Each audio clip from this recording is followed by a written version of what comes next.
The divorce papers hit the breakfast table with a satisfying thud, right next to my half-eaten bowl of granola. Behind my husband, Nathan, stood the most beautiful woman I'd ever seen in person. His divorce lawyer, Ruby Gold. She wore a perfectly tailored navy suit and carried herself with the kind of confidence I'd always pretended to have. "Good morning, Eudoxia," Nathan said calmly, adjusting his glasses. "I believe you know why we're here." 6 months earlier, I thought I was the smartest person in the room. I was Eudoxia Crane, 32 years old, dental hygienist extraordinaire, and self-appointed relationship expert. I had it all figured out: marriage, monogamy, the whole antiquated system that kept people trapped in boring, passionless unions. That morning in January, I'd sat across from Nathan at this same kitchen table, stirring my coffee with deliberate slowness. Our 7-year-old daughter Emma was upstairs getting ready for school, and I'd decided it was time for some brutal honesty. "Nathan, we need to talk about something important," I'd begun, watching his face carefully. He looked up from his laptop, where he was reviewing some IT consulting project, his brown eyes tired behind wire-rimmed glasses. "What's on your mind?" he asked, closing the laptop to give me his full attention. That was Nathan. Always present, always listening. At the time, I found it suffocating. "I've been doing a lot of reading lately, about relationships, about human nature," I said, leaning back in my chair with what I hoped was an air of intellectual superiority. "And I think we need to acknowledge some uncomfortable truths about monogamy." Nathan's brow furrowed slightly. "Okay. What kind of truths?" "Well, for starters, it's completely unrealistic. Humans aren't naturally monogamous creatures. We've been conditioned by society to believe in this fairy tale of one person forever. But it's just not how we're wired." I took a sip of coffee, savoring what I thought was my moment of enlightenment. "Eudoxia, where is this coming from?" Nathan's voice carried a note of concern that I chose to interpret as defensiveness. "I'm just saying that maybe we're limiting ourselves by clinging to these outdated concepts. Look around, everyone cheats, everyone has wandering eyes, we're just pretending otherwise." I gestured broadly, as if the evidence was obvious. Nathan set down his coffee mug carefully. "I don't have wandering eyes." I laughed, actually laughed at him. "Come on, Nathan, you're telling me you've never looked at another woman and wondered what it would be like? You've never felt that spark of attraction, that excitement of something new?" "Of course I notice other people are attractive," he said slowly. "But there's a difference between noticing and acting on it. There's a difference between a passing thought and betraying the person you promised to love." "But why should it be betrayal?" I pressed on, convinced I was opening his mind to revolutionary ideas. "What if we were just honest about our needs? What if we stopped pretending that one person can fulfill every aspect of our romantic and sexual desires?" Nathan was quiet for a long moment, studying my face. "Are you telling me you want an open marriage?" "I'm telling you that I think we should consider being realistic about what marriage actually is, versus what we've been told it should be." I reached across the table and touched his hand. "I love you, Nathan, but I also think we're both missing out on experiences because we're trapped in this monogamous mindset." What I didn't tell him was that I'd already been having those experiences. For 3 months, I'd been meeting Julien Park at the wine bar where he worked, staying late after my dental clinic shifts, texting him during family dinners, creating elaborate lies about dental conferences and girls' nights out.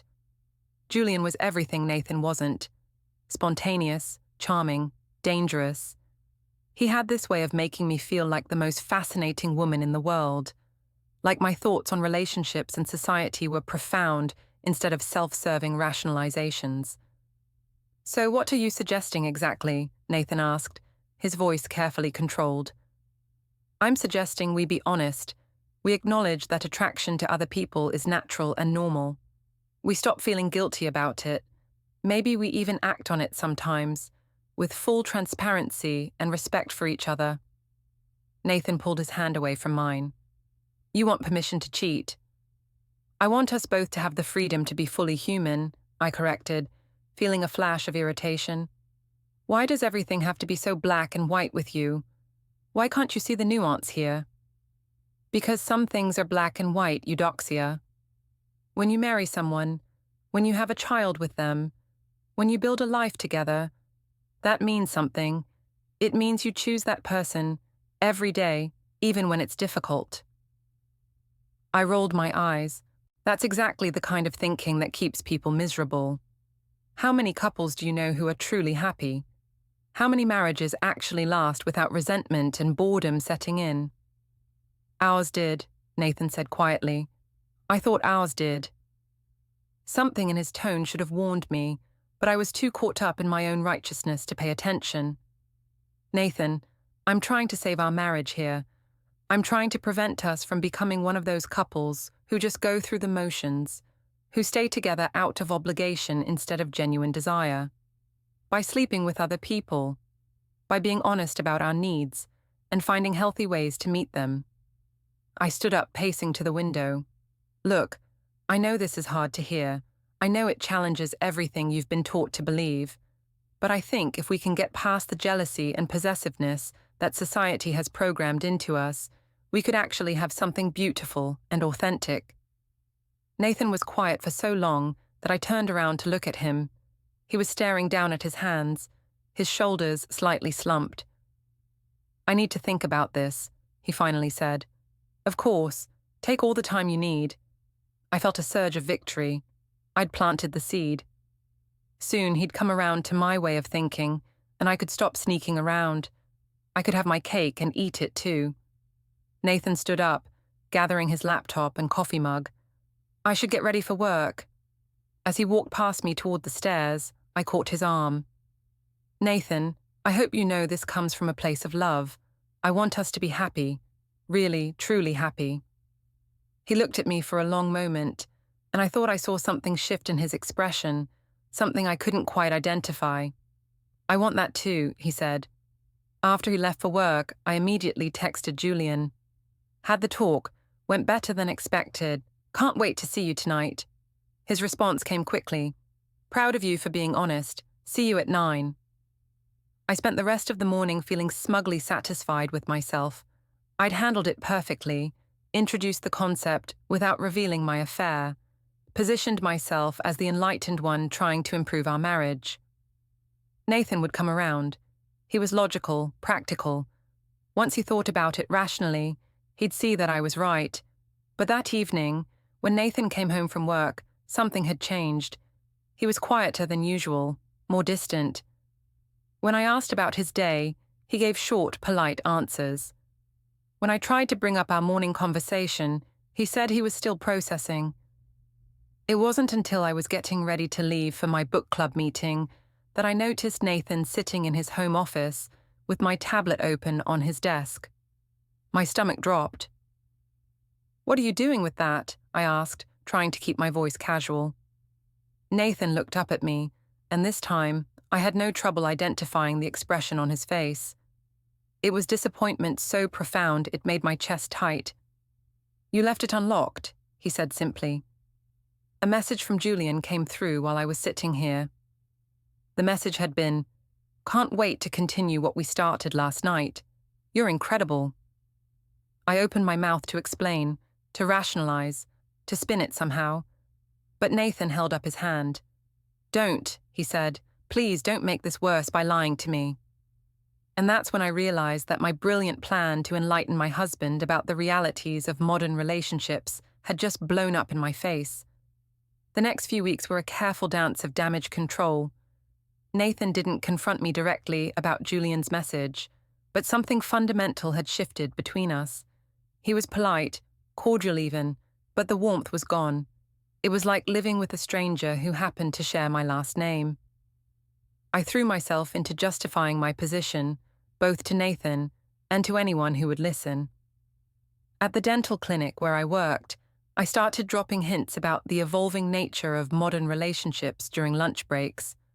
My co-workers, mostly women in their 20s and 30s, seemed fascinated by my progressive views. I just think it's so refreshing to hear someone be honest about this stuff, said Jessica, one of the newer hygienists. Everyone acts like marriage is supposed to be this perfect fairy tale, but real life is messier than that. Exactly, I said, feeling validated. We put these impossible expectations on our partners. One person is supposed to be everything: best friend, lover, intellectual companion, emotional support system. It's not realistic.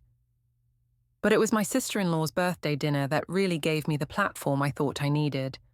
Deborah, Nathan's mother, had organized a family gathering at her house, and I saw it as the perfect opportunity to win some allies and show Nathan that his views were outdated.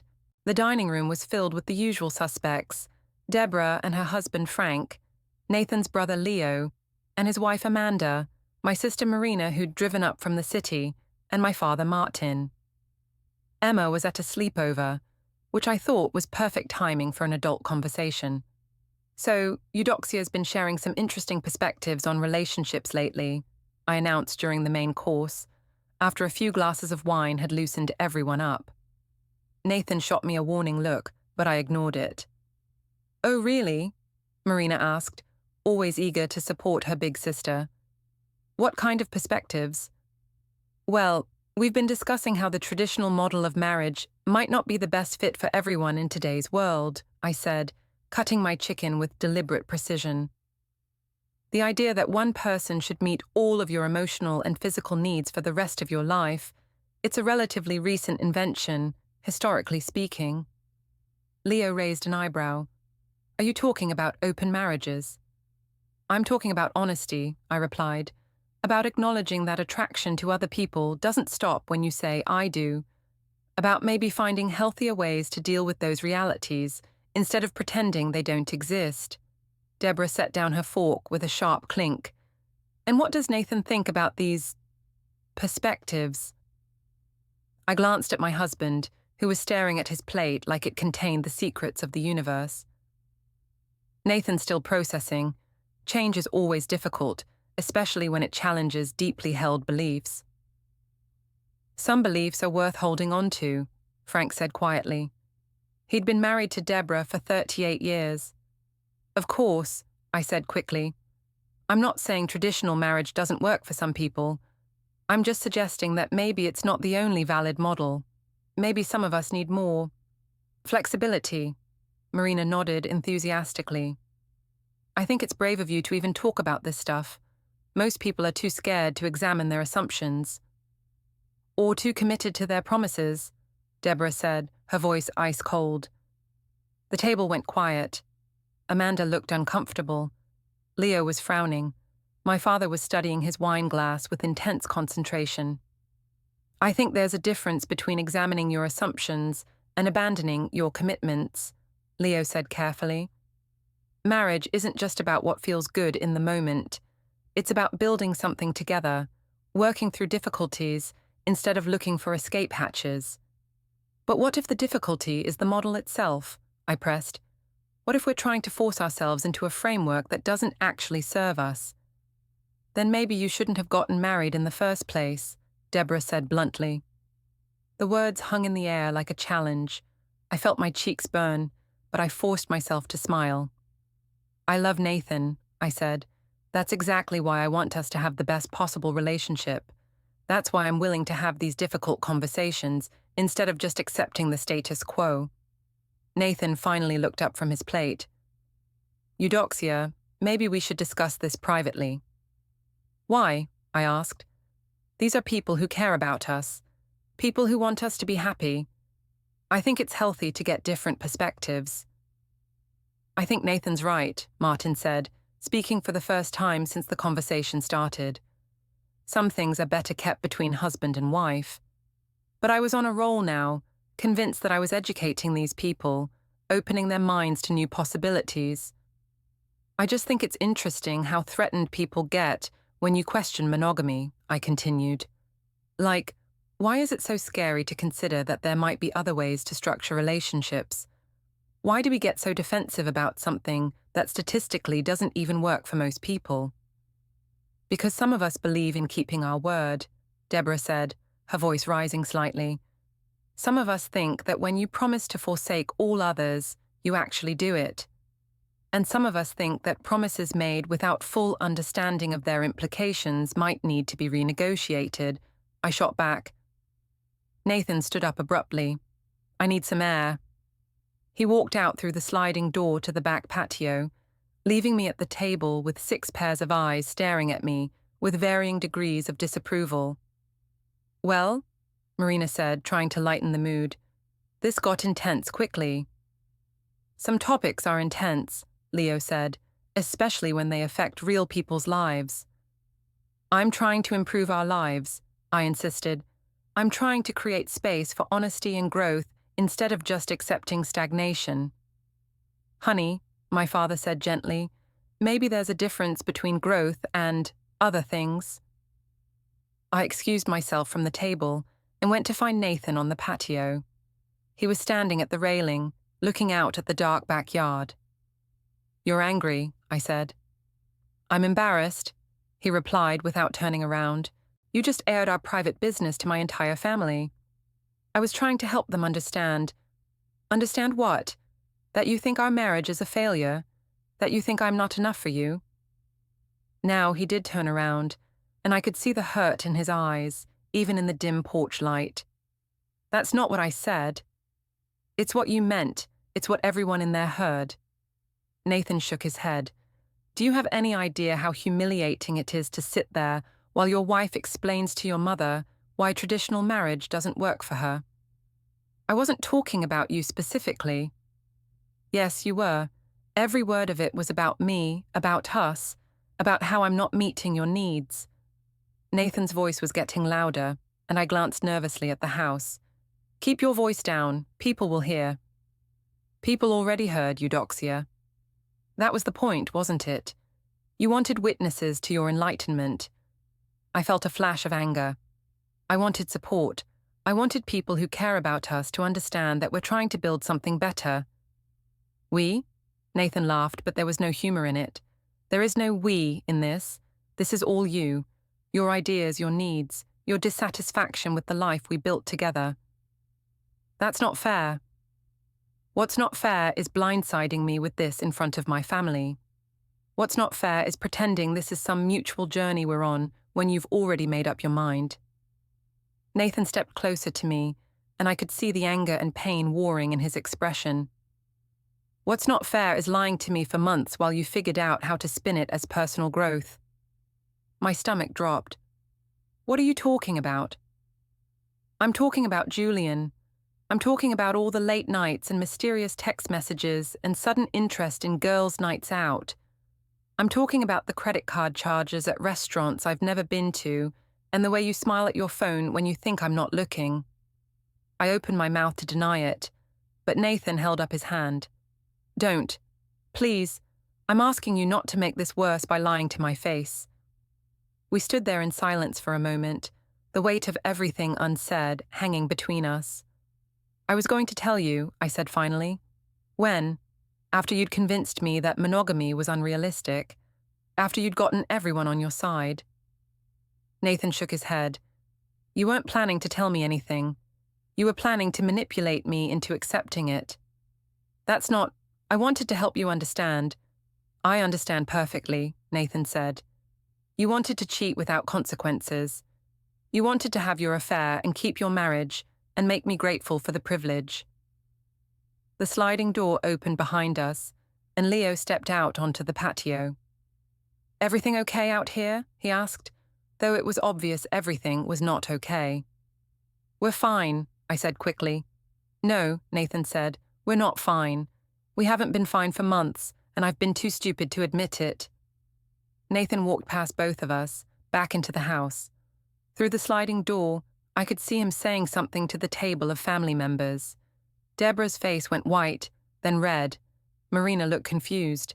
My father just looked sad. A few minutes later, Nathan came back outside with his jacket. I'm going home, he said. You can stay as long as you want. Nathan, wait. But he was already walking around the side of the house toward the driveway. I heard his car start up and drive away, leaving me standing on the patio with Leo. You really stepped in it tonight, Leo said after a moment. I was trying to be honest. No, you were trying to be right. There's a difference. Leo looked at me with something that might have been pity. Nathan's a good man, Eudoxia. He deserves better than this. I love him. Maybe, but love isn't just a feeling. It's a choice you make every day, and you've been making different choices. Leo went back inside, leaving me alone on the patio. Through the window, I could see the family cleaning up dinner, their conversation subdued. No one looked in my direction. I stayed outside for another 10 minutes, trying to figure out how everything had gone so wrong. I'd been trying to educate them, to share my insights about relationships and human nature. Instead, I'd somehow become the villain in my own story. When I finally went back inside, the atmosphere was arctic. Deborah barely looked at me. Amanda made polite small talk about the weather. Marina tried to be supportive, but even she seemed uncertain. I think I should head home, I announced. Probably a good idea, Deborah said, without looking up from the dishes she was washing. The drive home was the longest 20 minutes of my life. I kept rehearsing what I would say to Nathan, how I would explain that everyone was overreacting, that I was just trying to improve our relationship. But when I got home, Nathan's car was in the driveway, and all the lights were off except for the one in his home office. I could see him through the window, sitting at his desk with his laptop open and his phone pressed to his ear. I wondered who he was talking to at 10 o'clock at night. I wondered what he was telling them. I wondered if I'd finally pushed him too far. The next morning, Nathan was gone before I woke up. He'd left a note on the kitchen counter saying he had an early client meeting and would pick up Emma from school. It was polite, practical, and completely devoid of warmth. At the dental clinic, I tried to lose myself in work, but my mind kept replaying the disaster of the previous evening.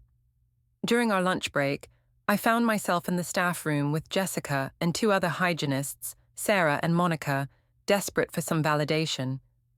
Family dinner was a nightmare last night, I announced, unwrapping my salad. What happened? Jessica asked, settling into the chair across from me. I tried to have an honest conversation about relationships, about how maybe the traditional model doesn't work for everyone, and you would have thought I'd suggested burning down the church. I stabbed at my lettuce with more force than necessary. Oh no, Sarah said. They didn't take it well. Nathan's mother acted like I was personally attacking her marriage. His brother got all self-righteous about keeping promises. It was like talking to a wall of judgment and close-mindedness. Monica leaned forward, intrigued. What exactly did you say? Just that monogamy might not be realistic for everyone, that maybe we should acknowledge that attraction to other people is natural and find healthy ways to deal with it, instead of pretending it doesn't exist. I was warming up to my theme again, feeling the familiar rush of intellectual superiority. That makes total sense, Jessica said. I mean, look at the divorce rates. Clearly the traditional model isn't working for most people. Exactly. I felt a surge of relief. Finally, people who understood. But try explaining that to people who've been brainwashed into thinking that one person should meet all of your needs forever. What does Nathan think? Sarah asked. I hesitated for just a moment. He's processing. Change is hard, especially when it challenges everything you've been taught to believe. But he's open to it, Monica pressed. I think he will be, once he gets past the initial shock. He's a logical person. Once he really thinks about it rationally, he'll see that I'm right. What I didn't mention was that Nathan had barely spoken to me that morning, or that he'd moved his pillow to the guest room, or that I'd caught him looking at me like I was a stranger he was trying to figure out. You're so brave for even bringing it up, Jessica said. Most people are too scared to rock the boat. Well, I'd rather have an honest relationship than a comfortable lie, I replied, feeling validated. Over the next few days, I found myself sharing more and more details with my coworkers. How Nathan was struggling with outdated concepts of ownership and possession. How his family was stuck in traditional thinking patterns. How I was trying to educate them about more enlightened approaches to love and commitment. I painted myself as the progressive voice of reason, trying to drag my husband and his family into the 21st century. My co-workers ate it up, especially Jessica, who was going through her own relationship troubles. "I wish I had your courage," she said one afternoon as we cleaned our equipment. "My boyfriend gets jealous if I even talk to other guys at parties." "That's exactly the kind of possessive thinking that ruins relationships," I told her. "You're not his property. You're an independent person with the right to connect with other people. Did you tell Nathan about your friend, the one you've been seeing?" I'd mentioned Julien in passing, describing him as a friend who really understands my perspective on relationships. I hadn't explicitly said we were having an affair, but I'd dropped enough hints that anyone paying attention could read between the lines. "I've been honest with Nathan about my friendships," I said carefully. "That's part of what this whole conversation is about, creating space for authentic connections, instead of limiting ourselves out of fear." But my careful narrative started to unravel the following week. I was at Emma's school for a parent-teacher conference when I ran into Deborah in the parking lot. She was there to pick up her neighbor's daughter, and the moment she saw me, her expression hardened. "Eudoxia," she said coolly. "Deborah, how are you?" "I'm concerned about my son," she said bluntly, "and my granddaughter." "I'm sure this is all very confusing. What's confusing is how you can stand there and act like you're the victim in this situation." Deborah stepped closer, her voice low but fierce. "Nathan told me about your friend. He told me about the lies, the sneaking around, the way you've been twisting everything to make him feel like he's the problem." My cheeks burned. "You don't understand the whole situation. I understand that my son has been faithful to you for 9 years. I understand that he's been a good husband and father while you've been running around with some bartender, pretending it's about personal growth. It's not that simple." "It's exactly that simple. You made a commitment, you broke it, and now you're trying to convince everyone that the commitment was the problem instead of taking responsibility for your choices." Other parents were starting to stare. I could feel their eyes on us, could practically hear the gossip mill starting to churn. "Deborah, please. This isn't the place." "You made it the place when you decided to air your business at my dinner table," she said. "You wanted everyone to know how enlightened you are. Well, now they know exactly what kind of person you are." She walked away, leaving me standing in the parking lot with my face burning and my hands shaking. I could see other parents whispering, could feel the weight of their judgment. That evening, Emma came home from Nathan's pickup full of questions. "Daddy seems sad today," she said as I helped her with homework. "Are you and Daddy fighting?" "Adults sometimes disagree about things, sweetheart. It doesn't mean we don't love you." Mrs. Peterson asked me if everything was okay at home. She said I seemed distracted in class. My stomach dropped. "What did you tell her?" "I said you and Daddy have been talking in quiet voices a lot, and Daddy's been sleeping in the guest room." Emma looked up at me with her big brown eyes, Nathan's eyes. "Are you getting divorced like Chloe's parents?" "No, baby. We're just working through some grown-up stuff. Everything's going to be okay." But even as I said it, I wasn't sure I believed it. Nathan had been increasingly distant, polite but cold. He came home from work, helped Emma with homework, made dinner, and then disappeared into his office or the guest room. When I tried to engage him in conversation about our relationship, he gave me short, non-committal responses. "We need to talk about this," I said one evening after Emma had gone to bed. "I don't think we do," Nathan replied, not looking up from his laptop. "You can't just shut me out forever." "I'm not shutting you out. I'm protecting myself." "From what?" Nathan finally looked at me. "From more manipulation, from more gaslighting, from more attempts to convince me that black is white and up is down." "I'm not trying to manipulate you." "Yes, you are. You've been doing it for months, maybe years." Nathan closed his laptop and leaned back in his chair. "You know what I realized? This isn't about monogamy being unrealistic. This isn't about evolving our relationship or finding new models of love. This is about you wanting to do whatever you want without consequences. That's not true, isn't it? You want to keep the security and stability of marriage while having the freedom of being single. You want me to provide emotional and financial support while you explore other relationships. You want to have your cake and eat it too, and you want me to thank you for the privilege. I felt tears starting to form. I want us to be happy. No, you want you to be happy. You want everyone else to adjust their expectations and boundaries to accommodate your choices. Nathan stood up, gathering his laptop. I can't do it anymore, Eudoxia. I can't pretend this is normal or healthy or something I should learn to accept. So what are you saying? Nathan paused in the doorway. I'm saying I deserve better than this, and so does Emma. The next day, I received a calendar invitation that made my blood run cold. It was from a law office I'd never heard of, requesting a meeting to discuss marital matters. The appointment was set for the following Tuesday at 2 p.m. Nathan had consulted a lawyer. As I stared at the email, my phone buzzed with a text from Julien. Haven't heard from you in a few days. Everything okay? For the first time since this whole thing started, I wondered if I'd made a terrible mistake.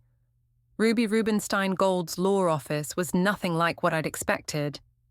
Instead of the intimidating mahogany and leather setup I'd imagined, it was modern and bright, with floor-to-ceiling windows and contemporary art on the walls. Ruby herself was equally unexpected. Young, probably early 30s, with dark hair pulled back in a sleek bun and intelligent brown eyes that seemed to see right through me. Mrs. Crane, she said, standing to shake my hand. Please, have a seat. Nathan was already there, sitting across from Ruby's desk with a manila folder in front of him. He looked more composed than I'd seen him in weeks, like he'd found some kind of center I didn't recognize. I appreciate you coming in today, Ruby continued, settling back into her chair. I wanted to discuss the situation with both parties present to see if there's any possibility of resolution before we proceed with formal proceedings. Resolution? I looked between Ruby and Nathan. Nathan, you can't be serious about this. I'm completely serious, Nathan said calmly. I've spent the last 2 weeks thinking about everything you said, everything you want, and I've realized you're absolutely right about one thing. Our marriage isn't working. But we can fix it.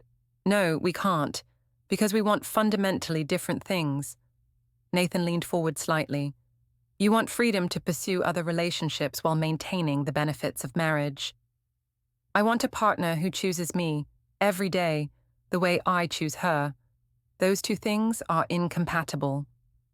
Ruby was watching this exchange with professional detachment, occasionally making notes on a legal pad. Mrs. Crane, she said, Nathan has shared some concerns about the state of your marriage. I'd like to hear your perspective on the situation.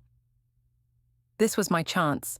I could feel it, the opportunity to explain my side, to help her understand that Nathan was overreacting, that we were just going through a rough patch that could be worked out with some counseling and open communication. I think Nathan is having trouble adjusting to some new ideas about relationships, I began, trying to strike a tone that was reasonable but not condescending. I've been trying to introduce some concepts about modern marriage, about the possibility that traditional monogamy might not be the best model for everyone. I see, Ruby said neutrally. And how has Nathan responded to these ideas? He's been resistant. I think it's challenging for him to consider that there might be other ways to structure a committed relationship. His family is very traditional, very set in their ways. Eudoxia, Nathan said quietly, tell her about Julien. My stomach clenched. What about him? Tell her about the 3-month affair you've been having while you were introducing me to these new ideas about marriage. Ruby's pen stopped moving. She looked at me with raised eyebrows. It's not an affair exactly, I stammered. It's more of a connection, a friendship that became something more, which is exactly what I was trying to talk to Nathan about. These things happen, they're natural, and we can either acknowledge them honestly or pretend they don't exist. So you have been involved with someone else, Ruby said. It wasn't a question. I've been exploring what it means to have authentic connections with people instead of limiting myself based on arbitrary rules about who I'm allowed to care about. Ruby set down her pen and leaned back in her chair. Mrs. Crane, I'm going to be very direct with you. In the state of Connecticut, adultery is still considered grounds for divorce. While it doesn't necessarily affect property division, it can impact alimony and, in some cases, custody arrangements. Custody? My voice came out higher than I intended. This is about Emma. This is about providing a stable environment for a 7-year-old child, Nathan said.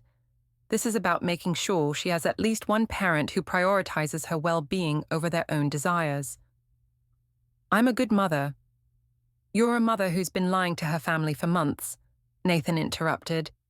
You're a mother who thinks it's appropriate to discuss your extramarital relationships at family dinners. You're a mother who's been so focused on justifying your affair that you haven't noticed your daughter crying herself to sleep because she can sense something's wrong. That hit me like a physical blow. Emma's been crying?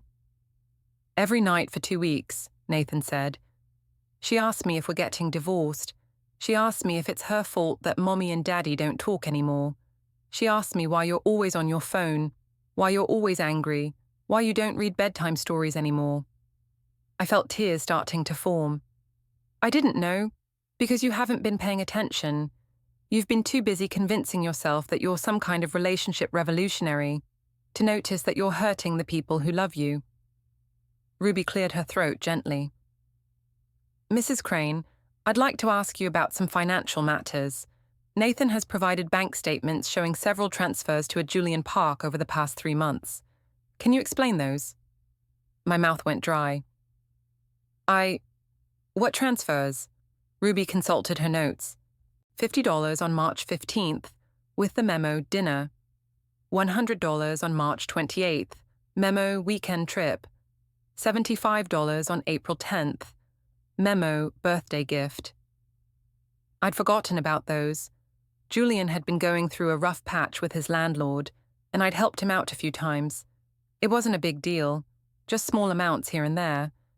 But seeing them laid out like that, with the dates and memos. He was having some financial difficulties, I said weakly. I was just helping a friend.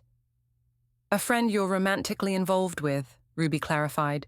The relationship isn't about money. But you've been using marital assets to support this relationship, Ruby continued, without Nathan's knowledge or consent. Nathan was staring at me with an expression I couldn't read. You gave him money? It wasn't like that. How much? Nathan's voice was very quiet. Ruby consulted her notes again. The transfers total $430 over 3 months. You gave him $400 of our money? Nathan's composure was starting to crack. Money we're supposed to be saving for Emma's college fund. Money we need for the mortgage and groceries and Emma's school supplies. It wasn't that much. It was enough for Emma's piano lessons for 2 months. It was enough for the car repair we've been putting off. It was enough for the family vacation we said we couldn't afford this year. I felt the room spinning slightly. Somehow, Ruby had turned what should have been a mediation session into an interrogation, and I was losing badly. Mrs. Crane, Ruby said, I have one more question. Nathan has provided phone records showing extensive communication between you and Mr. Park, including calls and texts during family time, holidays, and late-night hours. Are you prepared to end this relationship as part of any potential reconciliation? This was it. This was the moment where I could choose my marriage, choose my family, choose the life I'd built with Nathan.